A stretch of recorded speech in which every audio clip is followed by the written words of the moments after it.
Europe 1, La France bouge. Elisabeth Assayag. La France bouge, si vous nous rejoignez, merci d'être avec nous. La France bouge avec des entrepreneurs, des startups, des pépites. Et aujourd'hui, on fait le tour des marques de vêtements françaises, chauds, des marques françaises. Et là aussi, on le voit, la France innove, la France crée. Et nous en sommes fiers. On en parle avec vous, Christophe Guignot. Vous êtes le directeur général de Damar. Damar, c'est le fameux thermolactyle. Vous nous avez annoncé que vous étiez en train de lancer là pour 2023 le premier produit thermo régulant. Ça, c'est une excellente nouvelle. Ça marche comment en ce moment, Damar? Est-ce qu'on peut dire par rapport à on se compare tous à 2019, mais ne serait-ce que par rapport à l'année dernière, comment sont vos résultats? C'est vrai que le marché reste très difficile. Le marché est très challengé, on en parlait tout à l'heure avec mes collègues. Il y a plein de crises. Il y a plein de crises. Par contre, on est content d'avoir entamé depuis 2-3 ans notre transformation, parce que quand on se compare à l'avant-crise pré-Covid, en 2019, nous sommes encore en légère croissance. De ça, c'est plutôt une bonne performance de quelques pourcents. C'est bien.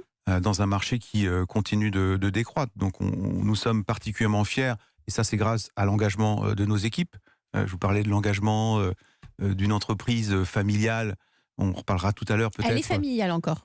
L'entreprise est familiale. Nous sommes une entreprise cotée dans un groupe d'Amartex, mais l'entreprise est détenue par des actionnaires familiaux qui nous aident à garder ces valeurs humaines qui ont fait le cœur de Damar en 1953. C'est une marque familiale. On connaît tous, on a tous une personne dans la famille qui a son Damar. On l'appelle le Damar d'ailleurs, c'est devenu presque un nom commun.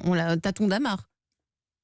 Est-ce que vous avez votre Damar? Voilà, est-ce que vous avez votre Damar? Donc c'est devenu quasiment un nom commun. Et fort de tout cela, vous lancez même un label prochainement. C'est pourquoi? C'est pour vous distinguer dans ce milieu? Alors les labels, c'est notre force. Le thermolactyle, c'est celui qui est le plus connu. Je vous parlais du climatyle, parce qu'on veut aussi être capable d'être performant dans les saisons été.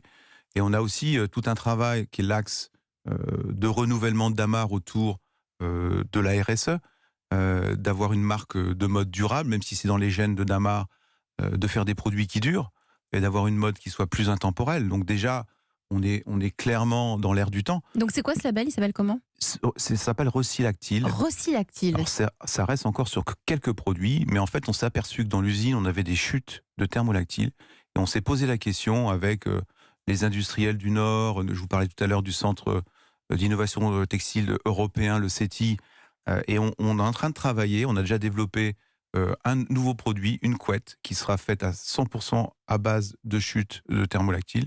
Donc on réutilise, donc on est vraiment dans le cycle complet. Dans un circuit. Et le nouveau produit qui devrait sortir aussi, je ne peux pas vous donner de date, j'espère pour l'automne-hiver 2023 aussi, ce sera une doudoune 100% Recylactyle. Donc énormément d'innovation chez Damar. Vous restez avec nous, Christophe Guignot. Nous sommes aussi avec Carole Benaroya, cofondatrice de Kuchten. La France bouge. La start-up du jour. Vous allez bien, Carole? Très bien, merci Elisabeth. Vous avez un parcours, vous, dans la finance. Vous avez fait des études à la prestigieuse université Paris-Dauphine. Vous avez travaillé en banque d'affaires à Hong Kong. Ça a duré 10 ans. Et puis, vous avez voulu, comme plein d'entrepreneurs qui sont là à votre place chaque jour, vous avez voulu faire autre chose. Et surtout, vous avez voulu vivre de votre passion, la mode. Pourquoi vous êtes allé vers le cachemire? Alors le cachemire, c'est un peu la Madeleine de Proust. On a tous rêvé de porter les cachemires de sa mère, de sa grand-mère. Et c'est vrai que j'avais une grand-mère notamment très très élégante qui avait beaucoup de cachemire dans son vestiaire et ça m'a beaucoup inspirée effectivement. Alors justement, parce que les marques de cachemire étaient aussi beaucoup trop traditionnelles pour vous, vous avez voulu un peu bousculer tout cela. Vous avez lancé Kuchten et le reste, c'est vous qui allez nous le raconter. Vous avez 1 minute. On vous écoute. Donc effectivement, j'ai co-créé Kuchten en 2012 avec mon amie d'enfance Stéphanie, qui a travaillé pendant 15 ans chez Joseph, une maison de maille très réputée.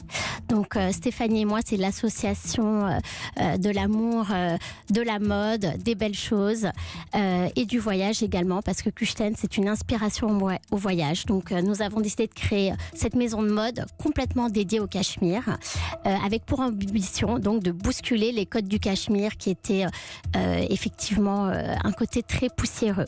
Donc notre mission, c'est de proposer un vestiaire très contemporain, résolument créatif, coloré, dans un style très effortless chic, en fait, qui est notre mantra. Ça veut dire du décontracté chic, tout en restant finalement dans le luxe du Cachemire. Küşten, pourquoi ? C'est le nom de la plus haute montagne de Mongolie, car nous fabriquons en Mongolie, qui est le berceau du Cachemire, à Ulaanbaatar, avec bien évidemment notre studio qui est à Paris, car...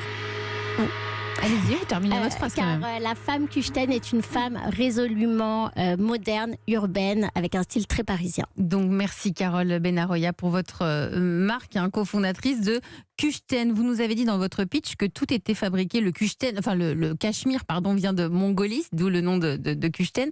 C'est toujours impossible en France de fabriquer du Cachemire ? Oui, complètement. Il n'y a pas la façon. Le savoir-faire qui n'existe pas. Le savoir-faire n'existe pas en France. Il existe en Italie et en Écosse. Mais c'est vrai que la France n'est clairement pas une terre de fabrication de cachemire. Alors vous aussi, vous faites partie de ces marques. Des marques doudou, mais vous êtes aussi la première marque en France avec un label RSE. Pour vous aussi, c'est important. Bien évidemment, c'est très important. Sur la qualité, la traçabilité. Exactement. Küşten, c'est la première marque en France à avoir le label SFA, Sustainable Fiber Alliance, qui est un label pour les qui respectent finalement toute la chaîne de fabrication. Donc ça démarre des chèvres. Exactement. Grâce à ce label, on voit si les chèvres sont bien traitées. Exactement, si elles sont bien traitées, si elles sont bien peignées, si les éleveurs sont correctement payés, si les enfants des éleveurs vont à l'école, car les éleveurs sont des nomades en Mongolie. Donc si la récolte se fait dans des bonnes conditions, transparentes. Voilà, exactement. Si les usines utilisent des teintures naturelles pour cette fibre. Donc voilà, toute la chaîne finalement est suivie du début à la fin pour garantir finalement ce côté éco-responsable. Et on a une ligne Küşten organique qui vraiment s'attelle à respecter tous ces critères. C'est pour ça que nous avions ce label. Et ça marche bien. Je crois que vous faites d'excellents scores. En plus de ça, vous avez combien de magasins en nom propre maintenant ? Alors nous n'avons que des boutiques en propre. Il n'y a pas de distribution. Alors si on fait de la distribution en wholesale, mais en propre, toutes les boutiques nous appartiennent exactement. Et nous avons à peu près 200 revendeurs, une trentaine de boutiques en propre et le e-commerce. Et le e-commerce, vous en pensez quoi ? Votre regard là-dessus, Christophe Gueigneux, directeur général de Damar. Vous êtes le patron de Damar, mais vous avez fait beaucoup d'enseignes du textile auparavant. Vous étiez, je crois, chez Jennifer. Chez Jennifer, voilà. Redoute, donc vous avez un regard expert là-dessus.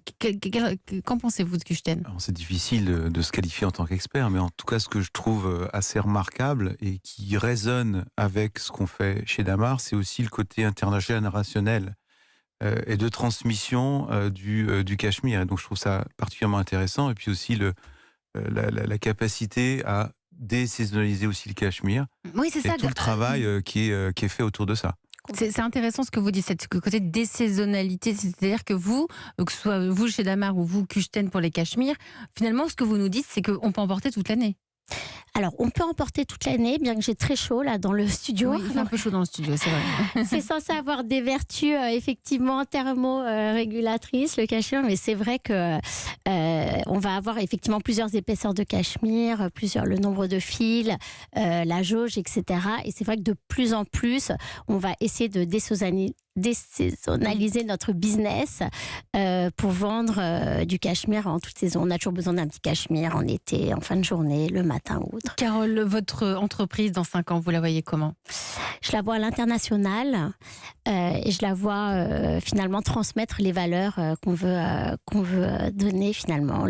La liberté, l'élégance, le luxe et la décontraction avant tout, le bien-être. Küşten, vous restez avec nous, Carole Benaroya. Vous êtes la cofondatrice de Küşten.